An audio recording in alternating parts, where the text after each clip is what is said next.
Inilatag naman ng Department of Health ang kanilang mga paghahanda sakaling maranasan ang magnitude 7.2 na lindol sa Metro Manila o tinatawag na The Big One.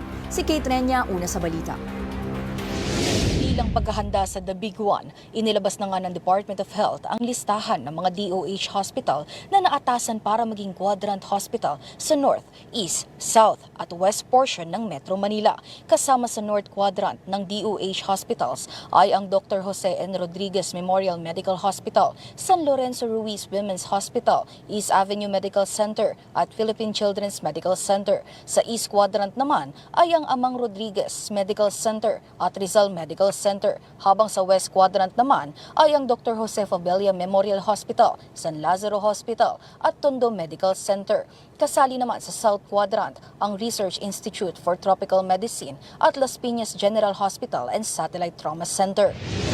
We would like to make this very, very clear because the preparations for the big one did not happen just yesterday.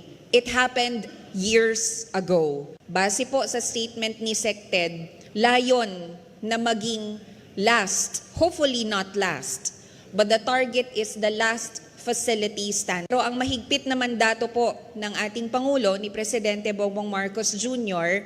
at sa pamamalakad po ni Secretary Ted Herbosa na dapat tuloy ang operasyon ng mga DOH hospitals sakali po na tumama ang The Big One. Nilinaw naman ni DOH Secretary Ted Herbosa na ang pagpili ng mga quadrant hospitals ay depende sa lokasyon nito geographically. Binigyang diin ni DOH Secretary Ted Herbosa na handang umaksyon ng kagawaran sakaling tumama ang The Big One sa Metro Manila. Tiniyak rin ng kalihim na makikipagtulungan sila sa mga LGU hospital at private hospital para mapalawak pa ang pagtulong sa mga kababayang Pilipino na maaaring maapektuhan ng sakuna. Kasunod niyan, iprinesenta naman ng mga napiling malalaking hospital kada quadrant ang kanilang disaster preparedness at contingency plan.